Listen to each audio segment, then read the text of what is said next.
नमस्कार, सवाल आपका देख रहे हैं आप और मैं हूं आपके साथ शमशेर सिंह। हरियाणा के मुख्यमंत्री मनोहर लाल ने वीरवार को हाई पावर परचेज कमेटी के साथ बैठक की। इस बैठक में 1000 करोड़ रुपए के सरकारी सामान की खरीद करने की स्वीकृति दी गई। बैठक में 23 एजेंडे रखे गए, जिनमें से 18 एजेंडों को मंजूरी दी गई। सीएम मनोहर लाल ने कहा कि हाई पावर परचेज कमेटी की बैठक में पहली से 8वीं कक्षा तक के बच्चों की किताबों की छपाई को लेकर निर्णय लिया गया है। वह इसके अलावा जेलों में जैमर लगाने, प्लेवे स्कूलों में कुर्सी, मेज और अलमारी खरीद, बिजली विभाग के लिए ट्रांसफार्मर और केबल की खरीद प्रक्रिया पूरी की गई। लेकिन इस बैठक में सबसे महत्वपूर्ण यह रहा कि पुलिस विभाग के सुरक्षा तंत्र को और मजबूत करने के लिए 220 नई गाड़ियां खरीदने का फैसला लिया गया, जिससे यह माना जा रहा है कि हरियाणा पुलिस और ज्यादा हाईटेक होगी। आज सवाल आपका में इसी पर चर्चा करेंगे और आप भी हमारे साथ जुड़ सकते हैं, क्योंकि आपका अपना कार्यक्रम है और इस कार्यक्रम के जरिए आपको क्या लगता है कि सुरक्षा व्यवस्था को मजबूत करने के लिए उठाए गए पहले के कदम कितने कारगर रहे और अब जो कदम उठाया गया ये कितना सही आपको लगता है।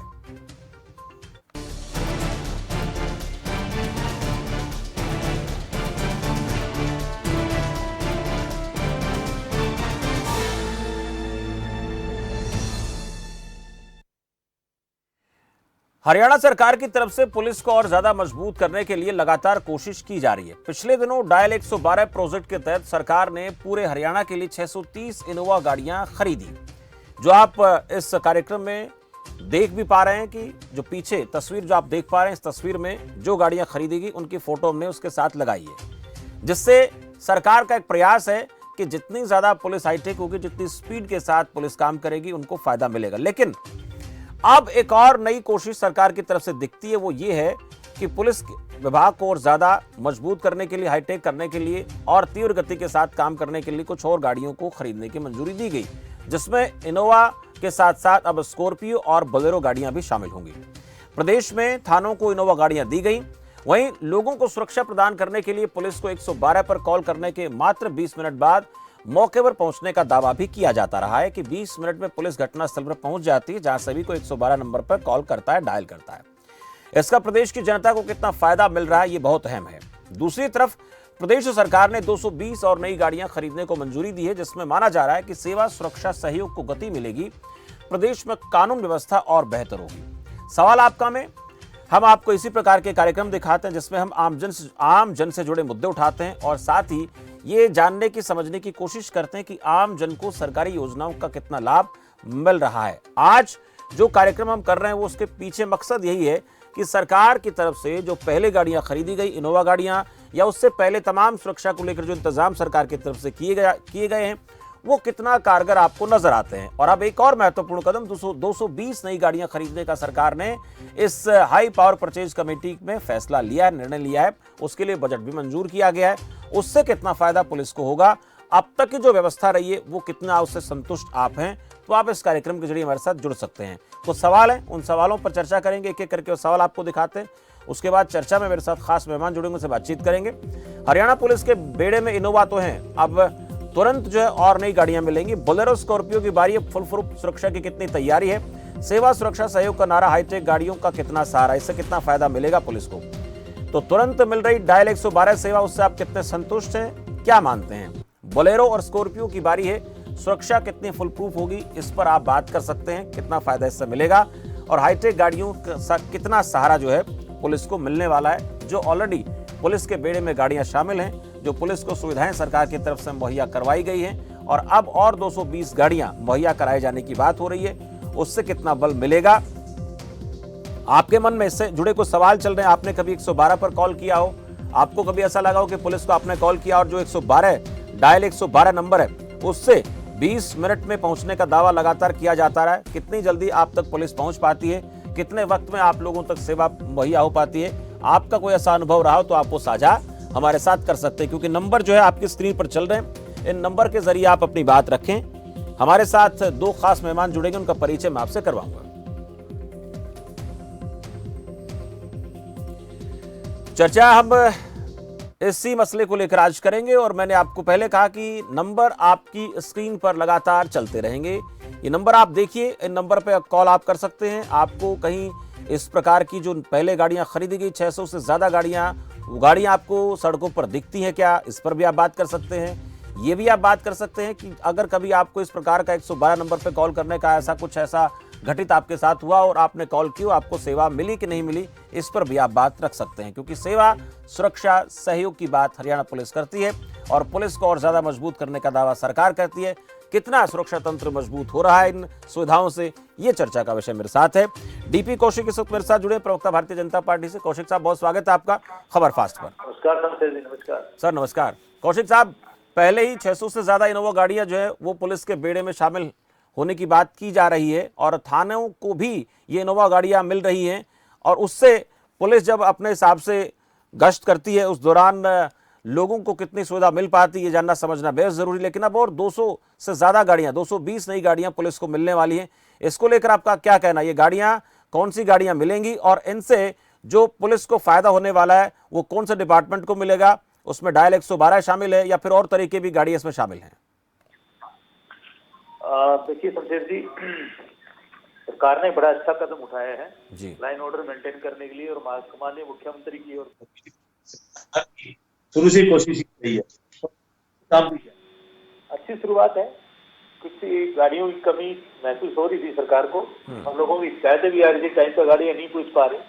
तो ये मैं तो कहता हूँ कि सरकार का बहुत एक अच्छा कदम प्रदेशवासियों के लिए है, ताकि अपराध पे लगाम लगाई जा सके। टाइम पे जैसी चीजें नहीं हो पा रही थी तो वहां तक गाड़ियों का एक अच्छी खासी संख्या, जो 250 के आसपास गाड़ियां खरीदी जा रही हैं, खरीदी ली गई और ये पुलिस डिपार्टमेंट को हैंडओवर कर दी जाएंगी। इससे मुझे लगता है कि सुरक्षा पर काफी और अच्छा प्रभाव पड़ेगा और सुरक्षा के और इंतजाम होंगे। अभी जो हमारी तैयारियां हैं उसको लेकर मैं आपसे बात करना चाहूँ। जैसे आपने कहा कि पहले गाड़ियां जो है वो कम पड़ रही थी, उसको लेकर लगातार सवाल उठ रहे थे। अब ये और नई 220 गाड़ियां मिल जाएंगी, इससे कितना बल मिलेगा या अभी और भी गुंजाइश लगती है कि और ज्यादा गाड़ियां खरीदने की जरूरत है ताकि सुरक्षा तंत्र को और बेहतर किया जा सके? क्योंकि स्कूल कॉलेज आने वाले दिनों में खुलेंगे और अक्सर देखा जाता है कि मंचलों की हरकतों को कंट्रोल करने के लिए पुलिस वहां पर मौजूद है, तो स्थिति को कंट्रोल किया जा सकता है। रात के वक्त में देखा जाता है कि लोग घरों से बाहर निकलते हैं तो उस दौरान चोरी, डकैती, लूटमार की खबरें कई बार सामने आ जाती हैं, उससे कितना बल मिलेगा? और ये भी कई बार देखा जाता है कि बहुत सारे लोग जो हैं, दबंग किस्म के लोग जो होते हैं, रात को जो अवैध तरीके से काम करते हैं, उनको भी कंट्रोल करने की जरूरत दिखती है। कौशिक साहब, देखिए शमशेर जी, हमारे 7 साल के सरकार के दौरान अपराध में बहुत कमी आई। ये तो देखिए आप लोग भी जानते हैं, सारा मीडिया जानता है इस चीज को और हरियाणा प्रदेश की जनता भी जानती है। हमारा प्रयास यही रहेगा कि हम जीरो क्राइम पे इस प्रदेश को लेकर आए और ऑलमोस्ट हम लोग कामयाब भी हो चुके हैं। अगर गाड़ियों की जरूरत और भी पड़ी, अगर इस तरह की डिमांड आती है पुलिस प्रशासन की तरफ से, तो सरकार बिल्कुल कतई वो नहीं करेगी और जितनी गाड़ियों की जरूरत पड़ेगी अवेलेबल करवाई जाएंगी। लेकिन हरियाणा प्रदेश को एक जीरो टॉलरेंस पर लेकर आएंगे हम लोग क्राइम के मामले में, जो हमारे सरकार का माननीय मुख्यमंत्री का शुरू से सोच रही है। ये हमारा ऐसा मानना है, ऐसा सोचना है कि प्रदेश बिल्कुल क्राइम मुक्त हो जाए।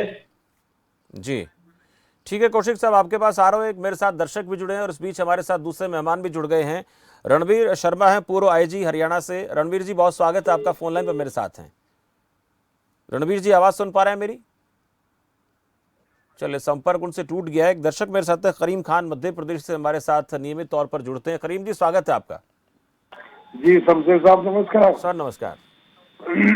मैं ये कह रहा हूँ, पुलिस को हाईटेक व्यवस्था दे दो, गाड़ी दे दो, स्कॉर्पियो दे दो, फरारी दे दो, उससे कुछ नहीं होने वाला। पुलिस अगर अपने कार्य को कर्तव्यपूर्ण तरीके से करना चाहे तो आज भी गरीब आदमी उससे डरता है, लेकिन अमीर व्यक्ति उसमें नहीं डरता जी। और नेता अगर अपना हस्तक्षेप पुलिस कार्य प्रणाली में बंद कर दे तो मैं समझता हूं कि देश की व्यवस्था सुधर सकती है। अभी ये गाड़ी देने की बात कर रहे हैं, मैं कहता हूं कि पहले पुलिस वालों को क्वार्टर तो दे दीजिए रहने के लिए, हाईटेक व्यवस्था उनको दे दीजिए उनकी सुरक्षा के लिए। कम से कम वो अपने घर पे रह के ड्यूटी करेंगे तो बात दूसरी होगी। पुलिस वालों के लिए अभी क्वार्टर तक नहीं है। पुलिस नेता का हस्तक्षेप बंद होना चाहिए और देश बहुत अच्छी तरीके से पुलिस चला लेगी। जी चलिए, बहुत शुक्रिया करीम खान जी। करीम खान जी ने कुछ सवाल उठाए हैं डीपी कौशिक साहब। ये तो महत्वपूर्ण बात है। देखिए, देखा जाता है कि पुलिस प्रशासन के ऊपर जो हमारा सफेद पोश तंत्र है वो कितना हावी रहता है, उसको लेकर पहले भी कई बार आरोप लगते रहे हैं कि अगर पुलिस के ऊपर राजनीतिक हस्तक्षेप ना हो तो पुलिस को बहुत ज्यादा कहीं ना कहीं साधन मुहैया कराने की जरूरत नहीं है, वो अपने में सक्षम है। लेकिन अब गाड़ियां दी जा रही हैं तो साथ साथ ये भी सवाल आया कि पुलिस को क्वार्टर दे दिए जाए। ये सवाल भी कहीं ना कहीं वाजिब सा प्रतीत होता है। कौशिक साहब, देखिए शमशेर जी, आज हरियाणा पुलिस के ऊपर किसी भी मैं कहता हूँ सरकार का कोई भी नियंत्रण ऐसा नहीं है कि उनके काम में कोई डिस्टर्बेंस की जाए जी। पूरी छूट दी हुई प्रशासन को, वो अपने तरीके से जायज काम करे, नाजायज काम सरकार का कोई बर्दाश्त नहीं करेगा। और आप लोग भी खबर उठाते रहते हैं कि बीजेपी में कार्यकर्ताओं को सम्मान नहीं होता, पुलिस उनका नहीं सुनती, प्रशासन उनका नहीं सुनता। माननीय मुख्यमंत्री जी का आदेश है स्पेशल कि कोई किसी तरह का भेदभाव किसी के साथ नहीं किया जाएगा। पुलिस को पूरी छूट दी हुई है, जो उनको लगता है बिल्कुल ये जायज काम है वो काम करे, नाजायज के लिए सरकार कभी उनको प्रतिबंध नहीं करेगी। जी। कौशिक साहब, मेरे साथ दूसरे मेहमान अभी जुड़े हैं, रणवीर शर्मा हैं, पूर्व आईजी हरियाणा से। रणवीर जी, स्वागत है आपका इस खास कार्यक्रम में। बहुत बहुत धन्यवाद जी। हेलो सर, बहुत स्वागत है आपका। आपके पास आ रहा हूं सर। इस बीच एक दर्शक मेरे साथ जुड़ गए, उनसे जरा पूछ लेते हैं क्या कहना चाहते हैं। रणवीर रोहतक से हमारे साथ एक दर्शक हैं। रणवीर जी, स्वागत है आपका। बहुत बहुत धन्यवाद। धन्यवाद। मेरी आवाज आ रही है ना? जी सर, सुन पा रहा हूँ आपको। Thank you. शमशेर जी नमस्कार। सर नमस्कार। शमशेर जी, बड़ी खुशी है, हमारे कौशिक साहब कह रहे हैं कि हम पुलिस को हाईटेक कर रहे हैं, गाड़ियां दे रहे हैं, लेकिन गाड़ियां देने से क्राइम नहीं रुकेगा।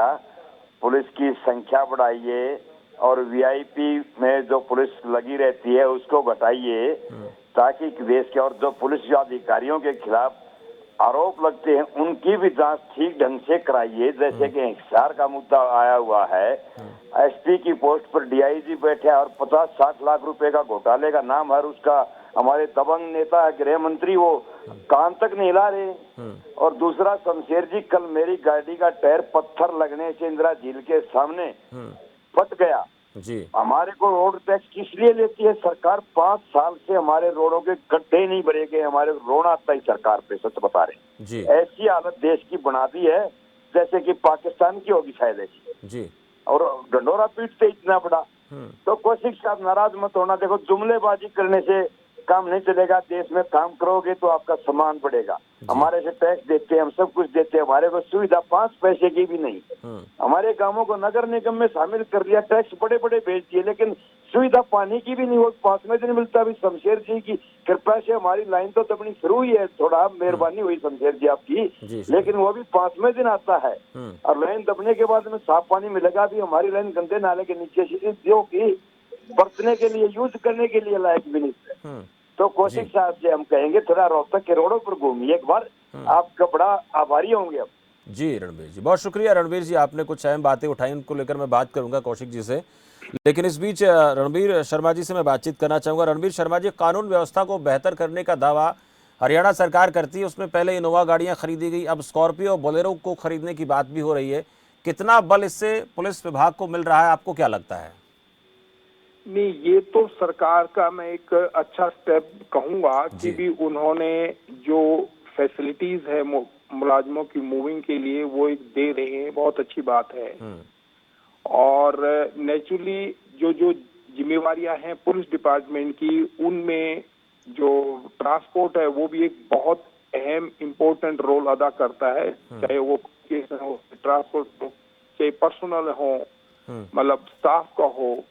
ये सारी चीजें और भी बहुत सारी पुलिस थानों में दिखते हैं। मैं सरकार से ये निवेदन करूंगा कि थानों की हालत जाके देखें जी।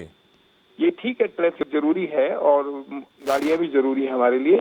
थानों के अंदर उनकी रहने की व्यवस्था, खाने की व्यवस्था, उनके साथ फर्नीचर की व्यवस्था, वो सारी इंफ्रास्ट्रक्चर जो है वो सुविधाएं वहां देनी जरूरी है, नंबर 1 जी। नंबर 2, सुविधाएं देने के बाद इसके बाद अकाउंटेबिलिटी फिक्स करनी बहुत जरूरी है।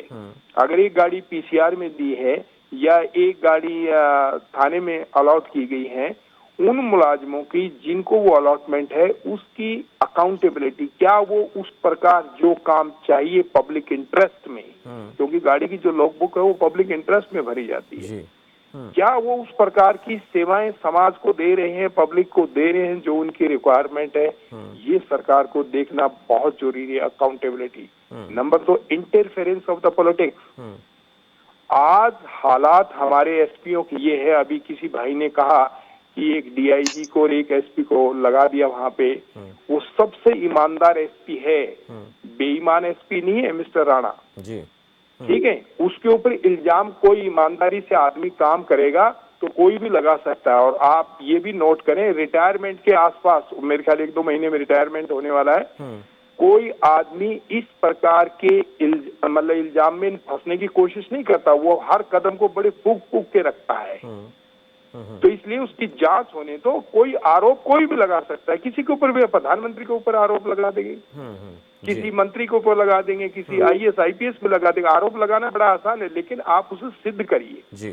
एक तो मैं बात ये कहना चाहूंगा, दूसरा ये कि अकाउंटेबिलिटी पुलिस की जरूर फिक्स रखिए कि भी वो जो जिम्मेवारी दी उसकी निभाएं। बिल्कुल। आपने पॉलिटिक्स, रणवीर जी आपने कुछ अहम बातें कही है, मैं आपके पास लौट रहा हूँ। एक बात बस एक सेंटेंस, एक मौका, थोड़ी सी 1 मिनट का टाइम हो दे। इंटरफेरेंस ऑफ द, इनको बोलिए कि भाई आप उतना इंटरफेरेंस रहिए जो पब्लिक इंटरेस्ट में जरूरी है।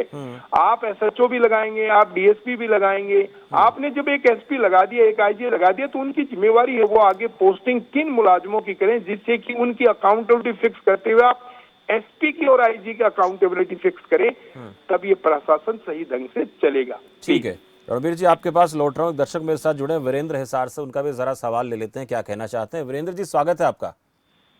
सर जय हिंद। जय हिंद सर। सर मैं पूर्व सैनिक हूँ जी। मैं ज्यादा कुछ तो नहीं कह पाऊंगा और अच्छी भी नहीं लगता है जो हमारे आईजी श्री रणवीर सिंह शर्मा जी ने बताया कि राणा साहब के बारे में। राणा साहब कितने ईमानदार, ये तो हरियाणा की आल पुलिस जानती है। ठीक है, मैं इससे ज्यादा कुछ नहीं कहूंगा। रही बात हरियाणा के लिए गाड़ी देने की बात, गाड़ी देने से हरियाणा के अंदर किसी प्रकार का कोई फर्क पड़ने वाला नहीं है। सबसे पहले तो हमारे जो कर्मचारी पुलिस भाई है, चाहे एक सिपाही हो चाहे, इनका दिल जीतना बहुत जरूरी है। आज इनके ऊपर राजनीतिक दबाव बहुत है। अगर एक कर्मचारी कहीं ड्यूटी पे खड़ा, एक सफेद पोश आ जाता है वहां और उसके ऊपर ऐसे रोब जमाता है कि वो बेचारा साइड हो जाता है। और मैं डीपी कौशिक साहब को भी बताना चाहता हूं, आज बीजेपी के अंदर कांग्रेस से 5 गुना भ्रष्टाचार है। कौशिक साहब को मैं एक और बताना चाहता हूं, आज पुलिस लाइन सोनीपत में जाइए, आईआरबी की कंपनी, उनको सोने के लिए चारपाई नहीं है, ताकत नहीं है, और जहां जवान सोते हैं वहां रात को कुत्ते उनके बिस्तर में सोते हैं। जाके डीपी कौशिक साहब से मैं रिक्वेस्ट करता हूं, पुलिस लाइन में जाके देखिए आप। इससे ज्यादा मैं कुछ नहीं कहूंगा। मैं भी एक पुलिस कर्मचारी हूँ, मुझे पता है, आईआरबी से हूँ, हमको कोई सुविधा नहीं है, कुत्ते जैसी हमारी जिंदगी है। जी जय हिंद। शुक्रिया वीरेंद्र जी, अपने कुछ अहम सवाल उठाए। डीपी कौशिक जी, कई अहम चर्चा के दौरान बातें निकलकर सामने आई हैं। गाड़ियां दिया जाना बेहतर कदम है, लेकिन इसके साथ साथ पुलिस के ऊपर सफेद पोश का जो नियंत्रण है वो कम होना चाहिए। बुद्धिजीवी लोग भी इसको लेकर बात कर रहे हैं। और दूसरा ये भी बात सामने आ रही है कि पुलिस थानों को बेहतर करने की जरूरत है, उनको बहुत ज्यादा सुविधाएं वहां पर दिए जाने की जरूरत है, उनके सोने की, खाने पीने की। इसको लेकर सवाल उठाए कौशिक साहब। शमशेर जी देखिए, जिस तरह की बातें उन्होंने बताई है, मान लो आईआरबी की कोई शिकायत आई है तो जरूर इस मामले में देखिए विज साहब डिपार्टमेंट को देख रहे हैं, मुझे लगता नहीं कि ऐसी कोई कमी उनके राज में कुछ रही हो, क्योंकि तो बहुत स्ट्रिक्ट है इस मामले में।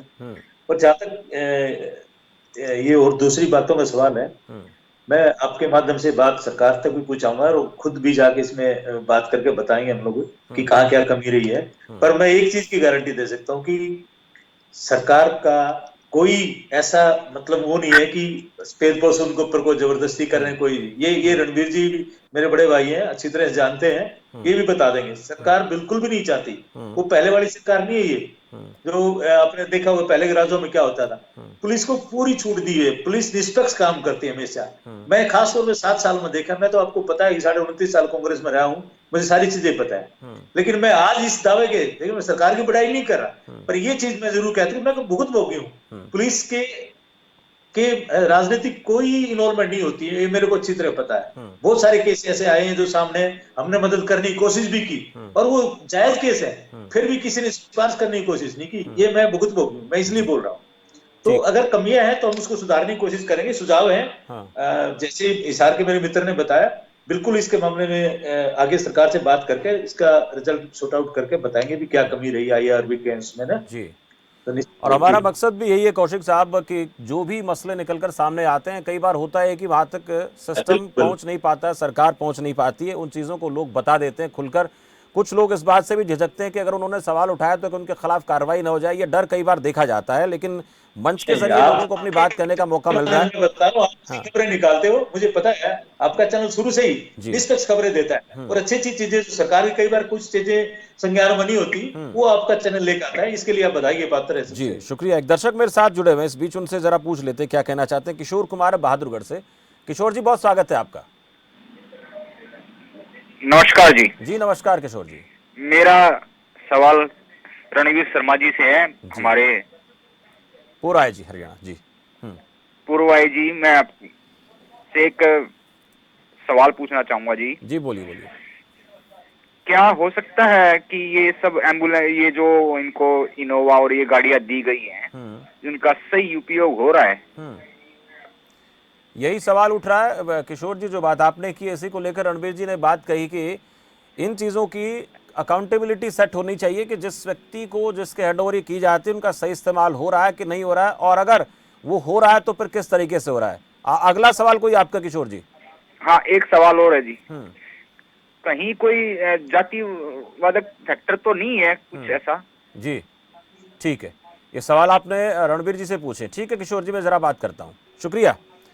रणवीर जी, जो बात सामने आई है, किशोर का कहना है कि जैसे आपने पहले ही कहा कि उनकी अकाउंटेबिलिटी सेट होनी ही चाहिए, लेकिन एक जातिवाद को लेकर भी जिक्र किया। ऐसी स्थितियां कई बार हो जाती हैं, कई बार देखने को मिलती हैं, लेकिन क्या आज ऐसे हालात हैं या संवैधानिक हिसाब से सब कुछ हो रहा है? देखो, इस बात के बारे में मैं इतना ही कहूंगा कि जिस प्रकार का राजनीतिक माहौल हमारे नेता लोग देते हैं, चाहे वो धर्म हो, चाहे जाति हो, चाहे भाषा हो, चाहे क्षेत्र हो, ठीक है ना, उस रंग में हमारा कहीं न कहीं पुलिस का भी रोल आ जाता है। अगर कोई जाति विशेष के लोग उस प्रकार का काम करेंगे, चाहे वो नेता है, और मुलाजिमों के साथ ऐसा व्यवहार करे, तो दूसरा जो हमारा पक्ष है दूसरी जाति का, उनके अंदर एक हीन भावना आती है कि यार ये अपनी जाति के लोगों को आगे बढ़ाते हैं। ये डिपेंड टोटली करता है CM number 1, because he is the chief of the state. Second, उनका DGP और प्लस उनका होम मिनिस्टर, इस लाइन में ये लोग हैं, और इस जाति व्यवस्था की काट इन सीनियर अफसरों के पास है, और फिर जिले का पुलिस कप्तान होता है। कई दफा मैं मान रहा हूँ इनकी बात जो भाई कह रहा है कि भी हाँ, कुछ मुलाजिम SHO लेवल पे या चौकी इंचार्ज लेवल पे, कई दफा हो सकता है किसी DSP लेवल पे सुपरवाइजर अफसर भी इस प्रकार की हरकत कर देता है। मैंने इसलिए ये वर्ड जोड़ा, अकाउंटेबिलिटी। अगर किसी भी व्यक्ति, भारत के नागरिक को, किसी भी पुलिस ऑफिसर से वो एक पब्लिक इंटरेस्ट में काम करता है, और अगर वो कोई जाति की, धर्म की, भाषा की बात कर, जो संवैधानिक तौर से निश्चित रूप से गलत है, हम संविधान की कसम परेड लेकर के, जिसकी कम से कम हमारी 1.5 महीना प्रैक्टिस होती है, हमारे स्टार लगने से पहले या हमारे ड्रेस पहनने से पहले, ट्रेनिंग का एक मेन पार्ट होता है कसम परेड। उस कसम के बाद अगर फिर भी वो ऐसी बात करता है तो वो हमारे पुलिस रूल के तहत पुलिसेबल है, उसकी डिपार्टमेंट इंक्वायरी भी खुलेगी, वो सस्पेंड भी होएगा, और अगर प्रूव होता है वो डिसमिस भी होएगा। जी रणवीर जी, आपके पास भी लौटूंगा। एक दर्शक और जुड़ गए मेरे साथ, सचिन भारद्वाज जींद से। सचिन जी स्वागत है आपका। जी नमस्कार जी। जी नमस्कार सचिन जी। जी मेरा सवाल है, जो सरकार नई नई गाड़ियां खरीद रही है मंत्रियों के लिए, मंत्रियों के पास अपनी व्यक्ति विशेष की भी गाड़ी है, और सरकार ने उन्हें जो पहले गाड़ियां भी दी हुई है, क्या वो उन गाड़ी से संतुष्ट नहीं है? और जो नई गाड़ी खरीदी है, इनके खर्च से अगर सामूहिक सार्वजनिक रूप से इनको विकास कार्यों में लगे ताकि सर्वजन को फायदा हो। बिल्कुल सचिन, आपका सवाल है, लेकिन ये पुलिस महकमे के लिए गाड़ियां खरीदी। सचिन, अगर पुलिस महकमे के लिए आपका सवाल हो तो जरा पूछिए सचिन। पुलिस में लिए सर, पुलिस बहुत अच्छा काम कर रही है अपने लिए, लेकिन पुलिस की भी मजबूरी हो जाती है कहीं पर कि किसी व्यक्ति विशेष के दबाव में आके पुलिस किसी की सुनती नहीं है। अगर कोई केस करता है, अगर उसकी ज्यादा पहचान है तो केस पर तुरंत सुनवाई हो जाती है, रात को भी सुनवाई हो जाती है, और कोई गरीब है तो उस पर कोई सुनवाई नहीं होती। ठीक है, शुक्रिया सचिन। आपको ऐसा ऐसी लगता बात नहीं है। हेलो, मैं इसका एक लाइन का जवाब दे दूं कि माना कि पुलिस के पास शिकायत आती है और कई दफा पुलिस के ऊपर जो है ना वो राजनीतिक या कोई ऐसा दबाव दे देते हैं, लेकिन एक भारत के नागरिक को जिसकी अपनी कंप्लेंट है, वो जाति धर्म भाषा के छोड़ के, अमीर गरीबी को छोड़ के, वो भारत का नागरिक है, अगर वो कंप्लेंट करता है, ठीक है, उस कंप्लेंट के ऊपर कार्रवाई की जिम्मेवारी उस एसएचओ, चौकी इंचार्ज, डीएसपी की, एसपी की है। अगर वो कंप्लेंट की अकाउंटेबिलिटी जिम्मेवारी नहीं होती है तो वो उसके खिलाफ, मैंने इनकी नॉलेज के लिए बता दूं, वो कोर्ट में एक कंप्लेंट डाल सकते हैं इलाका मजिस्ट्रेट के पास। एक्चुअली हमारी वहाँ सुनवाई नहीं हुई, हम इतनी बार पुलिस के पास गए, तो धारा 156(3) के तहत हर हालत से पुलिस को वो केस भी रजिस्टर करना पड़ेगा, और अगर उसके साथ जाती हुई और प्रूव होती है, काबिल गिरफ्तारी सबूत आता है, तो वो उसको गिरफ्तार भी करेंगे। जी, एक छोटा सा सवाल कौशिक साहब, आपसे जिम्मेदारी को लेकर बात हुई है। किसी को कोई भी काम मिले, गाड़ियां मिले या कोई और सेवा करने का मौका मिले सरकारी अधिकारी कर्मचारी को, उसकी जिम्मेदारी तय हो जानी चाहिए। अगर उस जिम्मेदारी से काम नहीं करता तो फिर उसके खिलाफ भी कार्रवाई होनी चाहिए। बात इस चर्चा में उठकर सामने आई है। गाड़ियां खरीदी जा रही, अच्छी बात है, और भी तमाम तरह की सुविधाएं दी जा रही, वो भी अच्छी बात है, लेकिन ये भी एक बड़ा एक सवाल रहा है कि हमेशा, क्योंकि जो गाड़ियां खरीदी जाती हैं उनका रखरखाव कैसा होता है, मिलती हैं तो किस तरीके से उनका इस्तेमाल करते हैं, पर्सनल यूज के लिए करते हैं, किसी और वजह से, इस पर नजर बनाने की जरूरत सरकार को लगती है। देखिए शमशेर जी, सुझाव ठीक है, अच्छा भी है। अगर इस तरह की कोई कोताही बरती जाती है तो ऑब्वियसली इस पे काम किया जाएगा, और ये बात आपके चैनल के माध्यम से और डायरेक्टली भी, जैसे भी चंडीगढ़ का हमारा दौरा है कल परसों होता है, माननीय मंत्री जी से बात कर ये इनको अवगत कराया जाएगा कि इस तरह की शिकायतें मार्केट में आई हैं। तो मुझे लगता है कि हमारे मंत्री जी इस मामले में बहुत ही स्ट्रिक्ट है, वो कतई बर्दाश्त नहीं करेंगे। और देखिए वो कोई भी बर्दाश्त नहीं करेगा अगर कोई पर्सनल लेवल पर कोई इस तरह की मिसयूटिलाइजेशन होता है। तो मैं इनके सुझाव की बिल्कुल सहमत हूँ। अगर ऐसी चीज सामने आई है तो हम इस पर कार्रवाई करेंगे, और बिल्कुल अकाउंटेबिलिटी, जैसे रणबीर जी ने बताया, मस्ट है। चाहिए वो, मैं पुलिस डिपार्टमेंट की बात नहीं कर रहा, हर डिपार्टमेंट अकाउंटेबिलिटी बहुत जरूरी है, क्योंकि इसके बिना नहीं तो सरकार चलती ना प्रशासन चलता। और जिम्मेदारी तय होनी चाहिए, और जिम्मेदारी पर नजर बना के रखने का काम सरकार का है, अधिकारियों का है। उस जिम्मेदारी को किस तरीके से निभाया जा रहा है, किस तरीके से देखा जा रहा है, वो बड़ा महत्वपूर्ण है। दोनों मेहमानों का मेरे साथ इस खास चर्चा में जुड़ने के लिए बहुत बहुत आभार। आज हम जो चर्चा कर रहे थे इसी मसले को लेकर कर रहे थे कि पुलिस प्रशासन को और ज्यादा बेहतर करने के लिए, मजबूत करने के लिए कुछ और गाड़ियां खरीदने को मंजूरी मिली है, जिनमें इनोवा के साथ साथ अब स्कॉर्पियो और बोलेरो गाड़ियां भी शामिल होंगी। इनोवा पहले ही मिल चुकी हैं, 600 से ज्यादा गाड़ियां मिली हैं, लेकिन उसमें जिम्मेदारी की बात जरूर निकलकर सामने आई कि जिसको जो काम मिला या जो गाड़ी मिलती है उसकी जिम्मेदारी तय होनी चाहिए, किस लिए उसका इस्तेमाल किया जा रहा है, कितना बेहतरी से उस पर काम हो रहा है, और जो लोगों का पुलिस के पास शिकायत को लेकर फोन आता है, 112 नंबर पर डायल लोग करते हैं, उसका कितनी जल्दी से लोगों को लाभ मिलता है, पुलिस वहां तक पहुंचती है। गाड़ियां खरीदने से, गाड़ियां देने से फायदा तभी होगा जब जो सेवा, जिस काम के लिए पुलिस विभाग को जिम्मेदारी दी गई है, उसको पूरा कर पाने में कितनी कारगरता के साथ, कितनी एकाग्रता के साथ काम करती है, वो दिलचस्प होगा देखना। कुछ सवाल निकलकर सामने है जिनको लेकर खुद डीपी कौशिक ने कहा कि इसमें कुछ शिकायतें हैं, कुछ सुझाव ऐसे हैं जिन पर हम चर्चा करेंगे, और अब एक दो रोज बाद जब चंडीगढ़ का दौरा होगा तो उसमें मंत्रियों के साथ, गृह मंत्री के साथ बैठकर बातचीत होगी, और सुझाव जो सामने आए उनके ऊपर चर्चा जरूर होगी, और जिम्मेदारी तय करने का काम बेहतरी से हम करेंगे। फिलहाल सवाल आपका में इतना ही। आप देखते रहिए खबर फास्ट। नमस्कार।